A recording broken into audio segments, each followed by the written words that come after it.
தங்களுடன் இன்றைய முக்கிய செய்திகள்.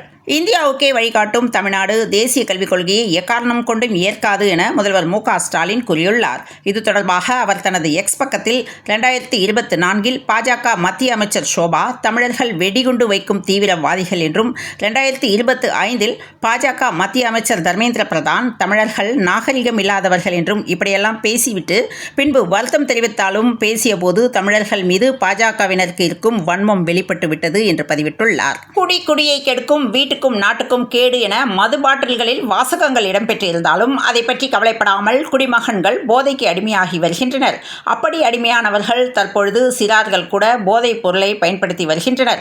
இதனால் இளைய சமுதாயம் சீரழிந்து வருவதுடன் அவர்களின் குடும்பமும் சீரழிந்து வருகிறது. இந்த நிலையில் பொது இடங்களில் மது குடித்தால் நூதன தண்டனை வழங்கும் காவல் ஆய்வாளருக்கு சமூக ஆர்வலர்கள் பாராட்டு தெரிவித்துள்ளனர். தமிழகத்தில் அரசு மற்றும் தனியார் பள்ளிகளில் பயிலும் மாணவிகள் மீதான பாலியல் தொந்தரவு சம்பவங்கள் அடுத்தடுத்து வெளியாகி பெரும் அதிர்வலைகளை ஏற்படுத்தியிருந்தன. இந்த நிலையில் பாலியல் புகாரில் சிக்கிய ஆசிரியர்கள் உட்பட 23 பேர் டிஸ்மிஸ் என்று பள்ளி கல்வித்துறை அதிரடி உத்தரவிட்டுள்ளது. சென்னை கோவிலம்பாக்கத்தில் காந்தி நகர் 14வது தெருவில் வசித்து வந்தவர் முனுசாமி. இவரது வீட்டில் கடந்த 5ஆம் தேதி இரவு முழுவதும் கேஸ் கசிந்தது. இதனை அறியாமல் மறுநாள் காலை முனுசாமியின் மனைவி ராணி வீட்டிலிருந்து அடுப்பை பற்ற வைத்துள்ளார். அப்போது கேஸ் பதிவு காரணமாக வீட்டில் தீப்பிடித்தது. அதே சமயம் வீட்டிலிருந்த முனுசாமி, ராணி, அவர்களது மகள் சாந்தி மற்றும் சாந்தியின் கணவர் ராகு, இந்த தம்பதியரின் மகன் ஹரிஹரன் என 5 பேரும் தீயில் சிக்கி கதறியுள்ளனர். இதனையடுத்து அக்கம் பக்கத்தினர் 4 பேரையும் மீட்டு குரோம்பேட்டை அரசு மருத்துவமனைக்கு அனுப்பி வைத்தனர். இந்த சம்பவத்தால் கோவிலம்பாக்கம் பகுதியில் உள்ள மக்கள் மத்தியில் பெரும் பரபரப்பை ஏற்படுத்தியுள்ளது. இந்நிலையில் மருத்துவமனையில் சிகிச்சை பெற்று வந்த முனுசாமி, சாந்தி மற்றும் ஹரிஹரன் ஆகிய 3 பேரும் சிகிச்சை பலனின்றி உயிரிழந்ததாக தகவல் வெளியாகியுள்ளது. காஞ்சிபுரத்தில் புகழ்பெற்ற ஏகாம்பரநாதர் திருக்கோயில் புனரமைப்பு பணியின் போது 200 ஆண்டு கால பழமையான தண்டாயுதபாணி சிலை கண்டெடுக்கப்பட்டுள்ளது. உளுந்தூர்பேட்டை மற்றும் அதன் சுற்றுவட்டார பகுதியில் உள்ள பல்வேறு கிராமங்களில் தற்போது இடி மின்னலுடன் மழை பெய்து வருகிறது. இந்த நிலையில் மரத்தடியில் ஒதுங்கிய 2 மின்னல் தாக்கி மழைக்கு பலியாகியுள்ளனர். ஒருவர் காயமடைந்துள்ளார். மகளிர் சுய உதவி குழுக்களுக்கு நற்செய்தி. அரசு பேருந்துகளில் கட்டண சலுகை அறிவிப்பின் முழு விவரம் வெளியானது. செங்கல்பட்டு மாவட்டத்தில் நடைபெற்ற அரசு விழாவில் மொத்தம் 1285 கோடியே 46 லட்சம் மதிப்பிலான 47 முடிவுற்ற பணிகளை திறந்து வைத்து 5 புதிய திட்டப்பணிகளுக்கு அடிக்கல் நாட்டி 50,606 பயனாளிகளுக்கு நலத்திட்ட உதவிகளை வழங்கி நகர்ப்புற பகுதிகளில் பட்டா வழங்கும் திட்டத்தை தமிழ்நாடு முதலமைச்சர் மு.க. ஸ்டாலின் அவர்கள் தொடங்கி வைத்தார். மேட்டூர் அனல் மின் நிலையத்தில் ஒப்பந்த தொழிலாளர்களை நிரந்தரப்படுத்த வேண்டுமென தமிழக வெற்றிக் கழகம் சார்பில் போராட்டம் நடைபெற்றது. திருச்சி தில்லைநகர் பகுதியில் நாளை ஒருநாள் காலை முதல் மாலை வரை மின் விநியோகம் நிறுத்தப்படுவதாக தென்னூர் மின் வாரிய செயற்பொறியாளர் முத்துராமன் தெரிவித்துள்ளார். காஞ்சிபுரத்தில் திருமணத்திற்கு சகோதரியை பல்லக்கில் 4 சகோதரர்கள் சுமந்து வந்த வீடியோ சமூக வலைதளங்களில் வைரலாக பரவி வருகிறது. காஞ்சிபுரம் அருகே பட்டப்பகலில் மக்கள் நடமாடும் பகுதியில் பிரபல ரவுடி ஒருவர் நாட்டு வெடிகுண்டு வீசி கொலை செய்யப்பட்டிருக்கும் சம்பவம் அதிர்ச்சியை ஏற்படுத்தியுள்ளது. சென்னையில் இஃப்தார் நோன்பு நிகழ்ச்சி நடத்திய தமிழக வெற்றிக் கழகத்தின் தலைவர் விஜய் மீது தமிழ்நாடு சுன்னத் ஜமாஅத் தரப்பில் புகார் அளிக்கப்பட்டுள்ளது.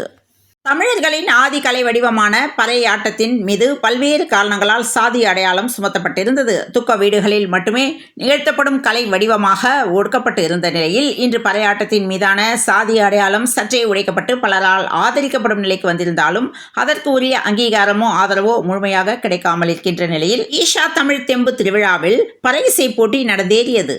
பிளாக்மெயில் செய்யும் மத்திய அமைச்சர் தர்மேந்திர பிரதான் மீது ஸ்டாலின் மீண்டும் தாக்கி பேசியுள்ளார். சென்னை வந்தே பாரத் எக்ஸ்பிரஸ் ரயில் நேற்று காலை நெல்லையிலிருந்து சென்னைக்கு சென்று கொண்டிருந்த போது கயத்தார் அருகே உள்ள கடம்பூர் ரயில் நிலையம் அருகே உள்ள தங்கம்மாள்புரம் கேட் பகுதியில் மர்ம நபர்கள் கற்களை வீசி தாக்கியுள்ளனர்.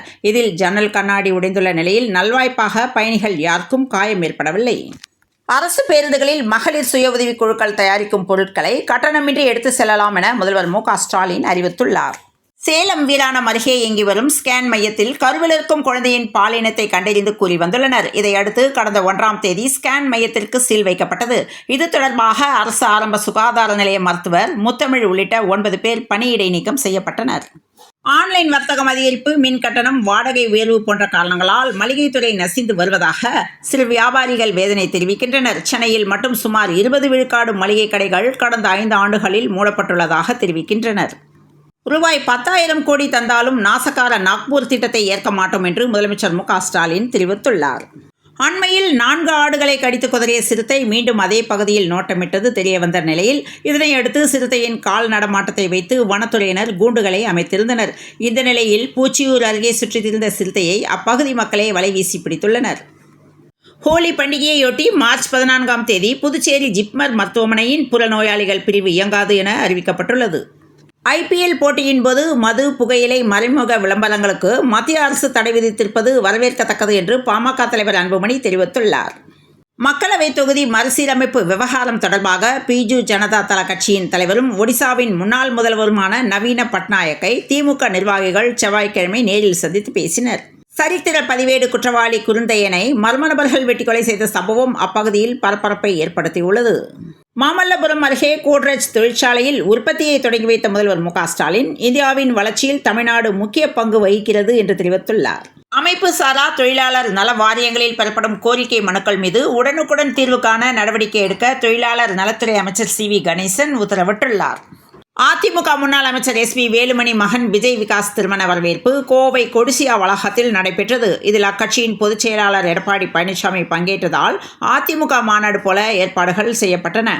வழிநெடுக பிரம்மாண்ட கட்அவுட்டுகள், பேனர்கள், அதிமுக கட்சி கொடிகள் வைக்கப்பட்டிருந்தன. திமுகவினரை பார்த்து கேள்வி எழுப்பினால் மடைமாற்றம் செய்வதா என்று முதல்வருக்கு எல். முருகன், அண்ணாமலை, தமிழிசை கண்டனம் தெரிவித்துள்ளனர். நாடாளுமன்றத்தில் தமிழக MPக்கள் குறித்து மத்திய அமைச்சர் தர்மேந்திர பிரதான் தெரிவித்த கருத்துக்கு எதிர்ப்பு தெரிவித்து தமிழகம் முழுவதும் திமுகவினர் போராட்டங்களில் ஈடுபட்டனர். பல இடங்களில் பிரதானின் உருவபொம்மை எரிக்கப்பட்டதால் பரபரப்பு ஏற்பட்டது. மத்திய சென்னை தொகுதியில் திமுக சார்பில் தயாநிதி மாறன் போட்டியிட்ட நிலையில் அந்த தொகுதியில் அதிமுக கூட்டணி சார்பாக தேமுதிக போட்டியிட்டது. தேமுதிக வேட்பாளர் பார்த்தசாரதியை ஆதரித்து தேர்தல் பிரச்சாரம் மேற்கொண்ட எடப்பாடி பழனிசாமி தயாநிதி மாறன் மத்திய சென்னை தொகுதி மேம்பாட்டு நிதியை முறையாக செலவிடவில்லை என குற்றம் சாட்டியிருந்தார். இந்த நிலையில் திடீரென பின்வாங்கிய எடப்பாடி பழனிசாமியால் நீதிமன்றத்தில் பரபரப்பு ஏற்பட்டது. ராமேஸ்வரத்தில் கச்சத்தீவு புனித அந்தோணியார் ஆலய திருவிழா மார்ச் 14ஆம் தேதி நடைபெறுகிறது. டெல்லி, சத்தீஸ்கரை தொடர்ந்து தமிழகத்திலும் மதுபான ஊழல் நடைபெற்றுள்ளதாக பாஜக மாநில தலைவர் K. அண்ணாமலை குற்றம் சாட்டியுள்ளார்.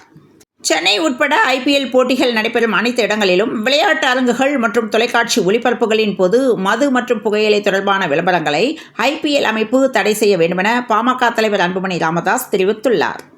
அரசு பள்ளிகளின் கட்டிடங்களை கண்காணிக்கும் வகையில் மாதந்தோறும் ஆய்வுக் கூட்டத்தை தொடக்கக்கல்வி இயக்குநரகம் நடத்த தமிழக அரசு அறிவுறுத்த வேண்டுமென மாநில மனித உரிமை ஆணையம் உத்தரவிட்டுள்ளது.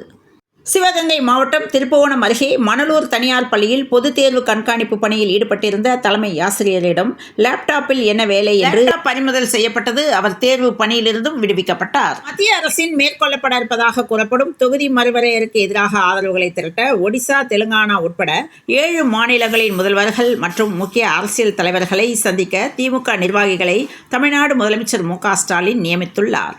இயக்குனர் ஷங்கருக்கு சொந்தமான 11 கோடியே 10 லட்சம் ரூபாய் மதிப்பிலான சொத்துக்களை அமலாக்கத்துறை முடக்கியதற்கு சென்னை உயர்நீதிமன்றம் இடைக்கால தடை விதித்துள்ளது.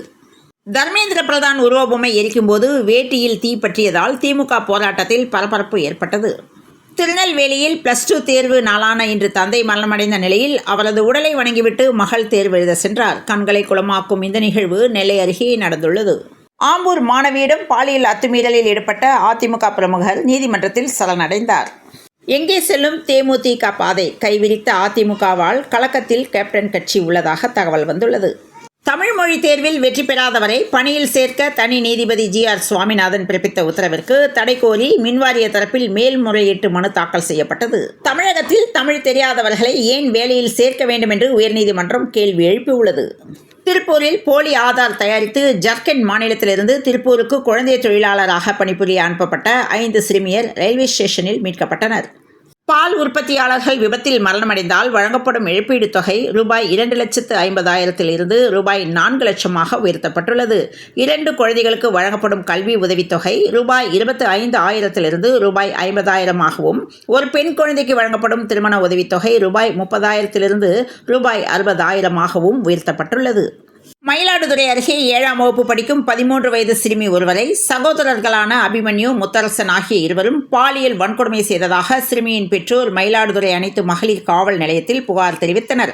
புகாரின் பேரில் ஆய்வாளர் சுகந்தி சிறுமியிடம் விசாரணை நடத்தினார். 13 வயது சிறுமியை பாலியல் வன்கொடுமை செய்ததாக அண்ணன், தம்பி இருவரையும் கைது செய்தனர். கோவை ரயில் நிலையத்தில் கைப்பற்றப்பட்ட 16 கிலோ கஞ்சா பறிமுதல் செய்யப்பட்டது. வட மாநில நபர் கைது செய்யப்பட்டுள்ளார். விருதுநகர் மாவட்டம் ஸ்ரீவில்லிபுத்தூரை சேர்ந்த சிறுவர்களுக்கு பாலியல் தொல்லை கொடுத்ததாக யூடியூபர் திவ்யா, கார்த்திக், ஆனந்த், சித்ரா ஆகிய 4 பேர் கைது செய்யப்பட்டு 6 பிரிவுகளின் கீழ் வழக்கு பதிவு செய்யப்பட்டது. இதையடுத்து சித்ரா, திவ்யா ஆகியோர் விருதுநகர் சிறையிலும், கார்த்திக், ஆனந்த் ஆகிய இருவர் மதுரை மத்திய சிறையிலும் அடைக்கப்பட்டுள்ளனர். இங்கிலாந்தில் 1 லட்சம் ரசிகர்கள் அமரும் வகையில் சுமார் 20,000 கோடியில் புதிய கால்பந்து திட்டம் அமைய உள்ளது. அதுக்குத்தான் நிறைய நாட்களை செலவிட்டோம் என்று தோல்வியை சந்திக்காமல் கோப்பை வென்றது குறித்து ரோஹித் சர்மா தெரிவித்துள்ளார். ஆல் இங்கிலாந்து பேட்மிண்டனில் முதல் சுற்றிலேயே இந்திய வீரர் பிரணாய் அதிர்ச்சி தோல்வியுற்றார். IPL 2025 கேப்டன் பதவியை KL ராகுல் நிராகரித்ததாக தகவல் வெளியானது. நேற்றை விட தங்கம் விலை இன்று கிராமுக்கு ரூபாய் 30, பவுனுக்கு ரூபாய் 240 குறைந்துள்ளது. அதன்படி சென்னையில் இன்று 22 கேரட் ஆபரண தங்கத்தின் விலை ஒரு சவரன் 64,160 ரூபாய்க்கும், 1 கிராம் 8,020 ரூபாய்க்கும் விற்பனையானது.